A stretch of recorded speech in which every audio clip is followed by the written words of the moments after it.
Welcome. Greetings to you in the mighty matchless name of our Lord and Savior Jesus Christ. வாசிக்க எடுத்துக்கொண்ட வேத பகுதி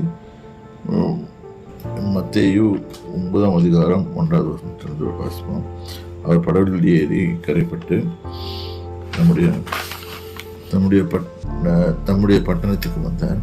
அங்கே படுக்கையிலே கிடந்த ஒரு திமிர்வாதக்காரன் அவரிடத்தில் கொண்டு வந்தார்கள். இயேசு அவருடைய விசுவாசத்தை கண்டு திமிர்வாதக்காரனுக்கு நோக்கி, மகனை திறன்கொள், பாவங்கள் உனக்கு மன்னிக்கப்பட்டது என்றார்.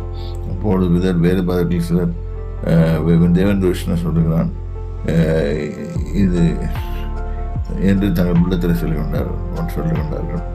அப்பொழுது இயேசு இவர்களின் நினைவுகளை அறிந்து இருதயங்களில் பொருளாதவர்களை சிந்திக்கிறது என்ன, பாவங்கள் என்ன மன்னிக்கப்பட்டது என்று சொல்வதோ, எழுந்து நட என்று சொல்வதோ எது பூமியிலே பாவத்தை மன்னிக்க மனுஷகுமாருக்கு அதிகாரம் உண்டு என்று நீங்கள் அறிய வேண்டும் என்று சொல்லி அவனை படுக்கை எடுத்துக்கொண்டு போக சொன்னார். அவன் வெற்றிகரமாக போனான். இன்றைக்கு இந்த விசுவாசத்தை இல்லை, அந்த அற்புதம் செய்து நம்மளுக்கும் இதே மாதிரி விசுவாசம் இருந்துச்சுன்னா, நம்மளும் எந்த வியாதியாக இருந்தாலும் ஆண்டவர் செய்ய சொன்னால் ஆண்டவர் சொல்ல நம்மளுக்கு சரியாயிடும். அங்கே ஜெபிக்கும் போதும் கேர்ஃபுல்லாக நல்ல விசுவாசத்தோட ஜெபம் பண்ணுங்க. கர்த்தர் உங்களுக்கு ஆசீர்வதிப்பார். கர்த்தருடைய பரிசுத்த நாமத்துக்கு ஸ்தோத்திரம்.